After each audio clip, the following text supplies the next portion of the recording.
Hi guys, welcome back to my channel. Thank you guys so much for clicking on this video. Today we are eating some WingStop. So I have a mixture. I have boneless on this side, and then I have 5 traditional on this side. The traditional are the original hot buffalo wings, and then the boneless are Mango Habanero, my favorite. Actually, all 3 of these are like my top favorite flavors. And then I have Garlic Parmesan. They look so good. My mouth is watering. And then I have some fries that are unseasoned. And then I have a thing of blue cheese. I have some blue cheese. Yeah, so I'm going to eat a little bit and then I'm going to do a true crime, highly requested. So yeah, let's eat for a little bit. For those of you that don't like true crime, yeah, I'll eat for a little bit and then we'll talk true crime after I'm done. All right. So let me know how you guys are doing in the comments.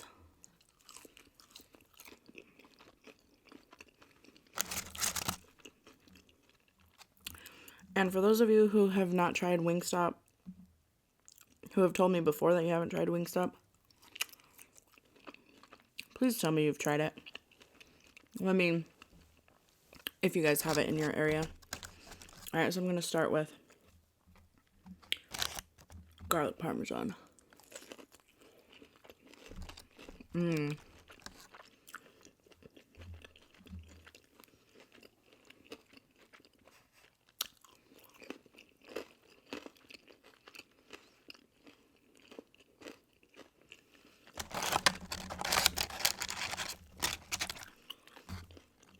Y'all are missing your WingStop. Actually, I don't think I did a wing video last week.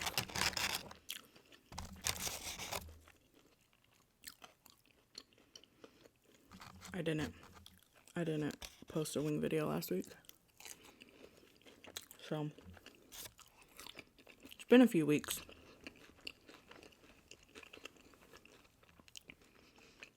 All right.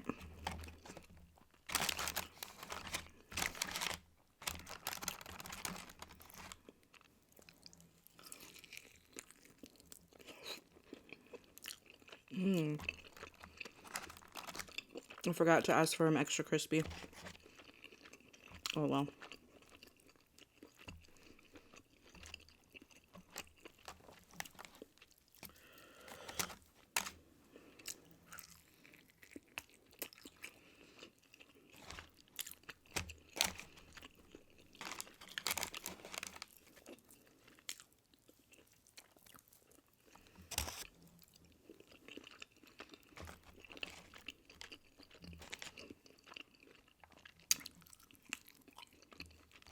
So good.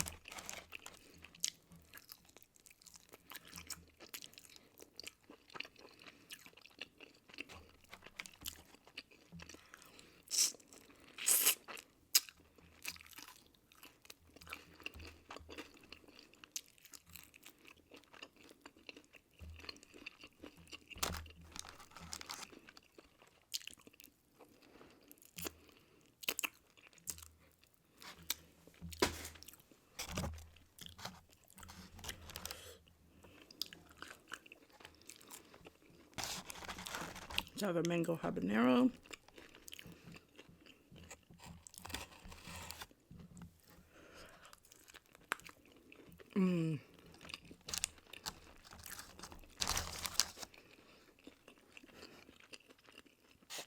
I just scraped up some garlic parmesan. That's good.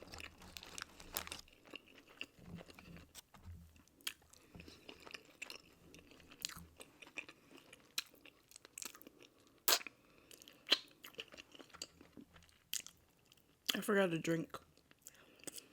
Oh well.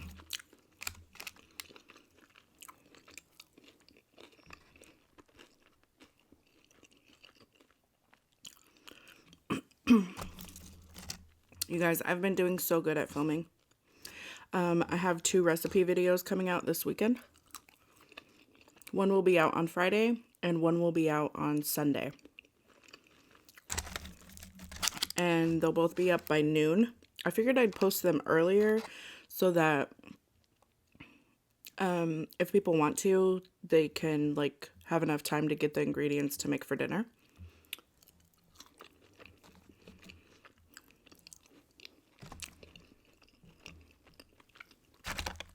So stay tuned for those videos.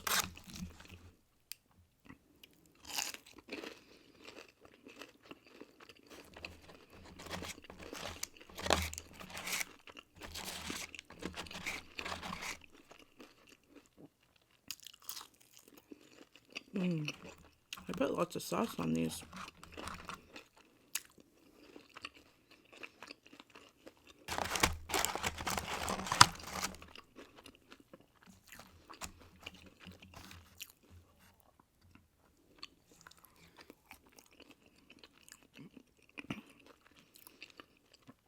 All right, so I'll eat one more.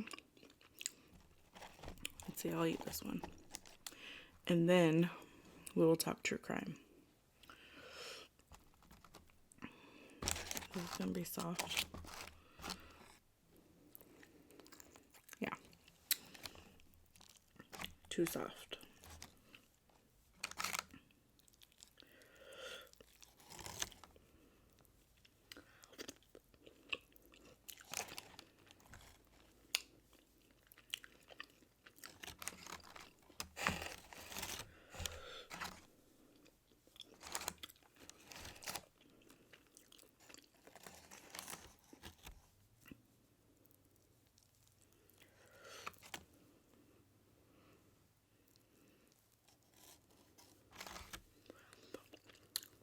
It's too chewy when it's soft.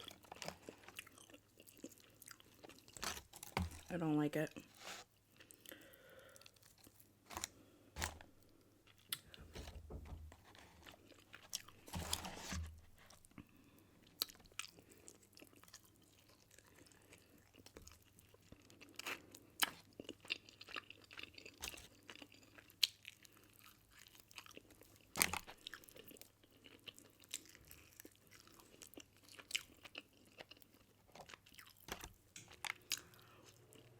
Uh-oh, my heater just went on.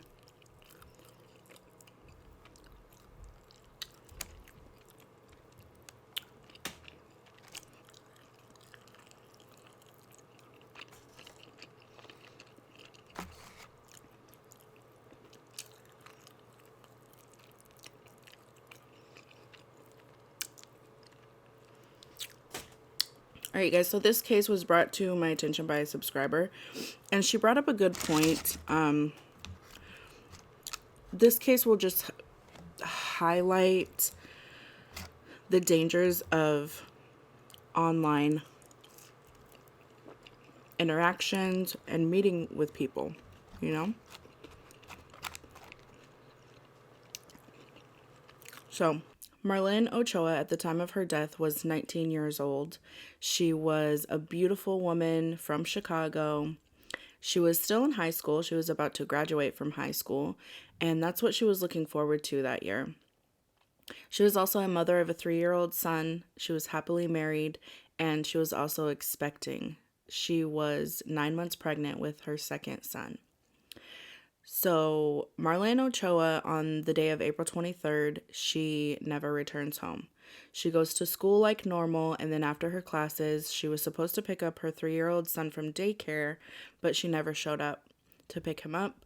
She never showed up back home, and her husband immediately went to Chicago Police Department and tried to report her missing, but he couldn't because there's a rule. You have to wait 72 hours before you can officially file a missing persons report, and that's just because there are known cases where people have been reported missing, and they're adults, they're over the age of 18, and they just, they run away from home, they don't want to be married anymore, they leave their spouse, and, they end up getting found. So there's that 72-hour rule. So he was told to come back in 72 hours to file the missing persons report. Well, instead, what he did was he went and hired his own private investigator. And then after the 72 hours, he went and officially reported his wife missing with Chicago Police Department. Now, on the same day that she went missing, there was a 911 phone call, and it was made by the woman named Clarissa Figueroa. She was a 46-year-old woman, and she called 911 because she said she had just given birth in her home and the baby wasn't breathing, so she needed medical assistance.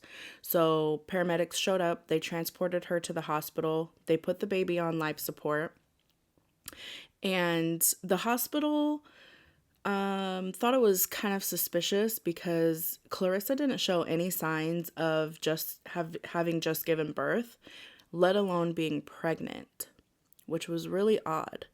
But there was negligence on the hospital part because they never reported it to authorities. Weeks go by and Marlene still has not been found. Her husband tried to tell her about exchanges between this woman that she had met on Facebook. And it wasn't until March 7th when her friend had mentioned the same thing to detectives. And so they were looking into it, and they found that Marlene was part of this Facebook group called Help a Sister Out. And basically, it was a Facebook group for the Chicago neighborhood that they lived in.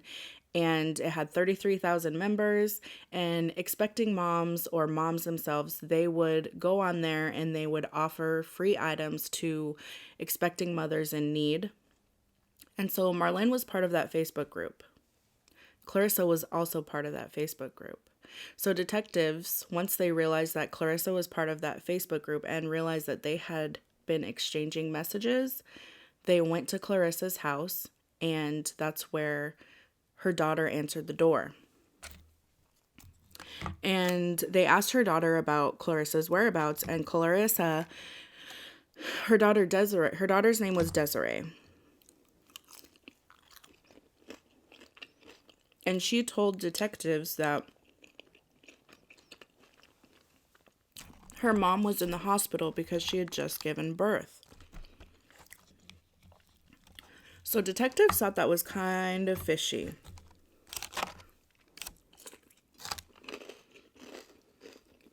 So they go to the hospital. The baby is still on life support, and they ask Clarissa if she knew the whereabouts of Marlene.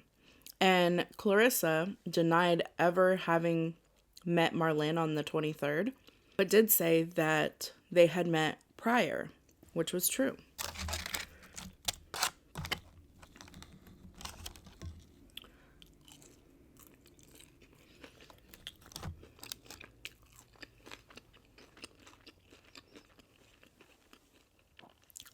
So detectives thought, something fishy's going on. So they ended up getting subpoenas for DNA and also search warrants.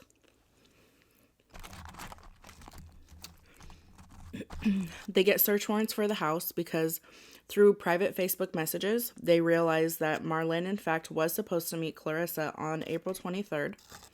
And when they get the DNA results, it is shown that Clarissa is not the mother of the baby because she tried to play it off as her own. But that the DNA, in fact, matched Marlene's husband. The DNA of the baby matched Marlene's husband. Police do a search of Clarissa's home, and that's where they find that the place has been cleaned up, and there's cleaning materials outside of the garage, and eventually they do find Marlene's body in a trash bag inside of a garbage can on the side of their house in the back of the garage. And her womb had been cut open and the baby was taken out. After this was found, all three of them were arrested. Clarissa, along with Desiree, and also Desiree's boyfriend. So what happened was on April 23rd, Marlene was supposed to meet Clarissa in exchange for a baby stroller. Clarissa and Marlene were part of the same Facebook group, and Marlene, when she was 7 months pregnant, she had posted on the group that she was in need of, baby items and more specifically a stroller.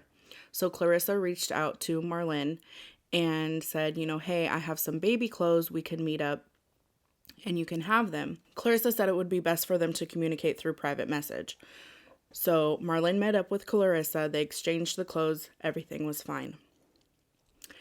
On April 23rd, Marlene was supposed to go and meet Clarissa to pick up a stroller because Clarissa had a stroller for her. Now, what Marlene didn't know was that Clarissa was planning on taking her life and taking her baby as her own.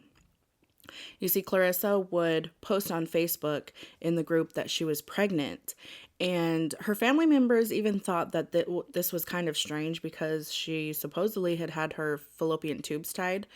So they thought it was kind of strange. But Clarissa had a 20-year-old son who passed away, and that had an effect on Clarissa's mental health. And so she pretended that she was pregnant, and she essentially lured Marlene to her house on April 23rd to exchange a stroller. So on April 23rd, Marlene goes to Clarissa's house, and she's meeting Clarissa to pick up the stroller. She went there after school, but instead of being greeted by Clarissa, she was greeted by Desiree's daughter. So Desiree invites her to come inside, and because there was that sort of trust there, she had already met with Clarissa, so she felt like she could trust her. So she went inside the house, and Desiree starts distracting her. They're sitting on the couch, and Desiree is showing her pictures of her brother who had passed away. And unbeknownst to her, Clarissa was behind her with a cord in hand, ready to strangle her, and that's in fact what she did. And then Desiree got on top of Marlene to help her mom, and she said about 4 to 5 minutes later, she stopped breathing, and that's when they placed her on the floor and proceeded to take the baby. Now, Desiree's boyfriend was also there. Her boyfriend's name was Peter, and he helped them to clean up the mess and put her body in the bag, and yeah. So once her body was found and the DNA and everything matched the father of the baby, and the baby was proved to not be Clarissa's, and they had all the evidence. They found her body at their house. They also found her car in that same neighborhood, and they were all three arrested. Clarissa was arrested, Desiree was arrested, and Peter was arrested. Clarissa and Desiree were arrested on murder charges, and Peter was arrested on helping to cover up a homicide. And they are all three currently still in jail. They have not gone to trial yet. Desiree, in November, she ended up giving birth in jail. And they're all three pleading not guilty. Now, eventually, after 53 days of being on life support, the baby passed away. He had brain damage due to lack of oxygen, and so now they are all being charged with multiple murder charges, and they continue to plead not guilty. Now, back in November, their attorney tried to get a gag order against Marlene's husband, basically to keep him quiet, to keep him from speaking publicly about the case, but the judge overruled it. The judge denied it, and basically said that he has a right to talk about it and the public has a right to know, while at the same time them having a right to a speedy and fair trial. The reason why they filed for a gag order is because they didn't want him speaking publicly, because they're afraid they're not going to get a fair trial, which, could be true. They're probably going to have to go out of town, out of state possibly, to get a fair trial. But the judge did say, the public has a right to know, which we do, because there's a lot of people that are on social media, that are online. There's a lot of websites out there like OfferUp. There's the Facebook sales place. There's other mom groups where people are exchanging things. There's Craigslist. I mean, there's a lot of different websites out there for people to buy, sell, trade, whatever. And it's important for people to know the dangers of meeting with people that you don't know, that you just barely met, or that you think you might know, but you really don't know. So yeah, they're still awaiting trial. They haven't gone to trial yet. They're all in jail facing murder charges, and they have no bond. So I hope that this can kind of, open up your eyes to the danger of online meeting with people online, and just be safe. If you are going to meet with somebody to buy something or sell something, go to a public place. Definitely don't go to their house. Don't go inside their house. Always stay safe. Take somebody with you if you have to. Don't go by yourself. Just take those safety precautions, because your life is valuable and you never know what somebody else's intentions are. So thank you guys so much for watching this video. I hope you guys enjoyed. If you guys have any other details that maybe I forgot to mention, because there's a lot more details about this that I couldn't mention. But yeah, so if you guys have any questions, comments, don't forget to like, share, comment, subscribe if you're not already. And I will see you guys in another video soon. Bye.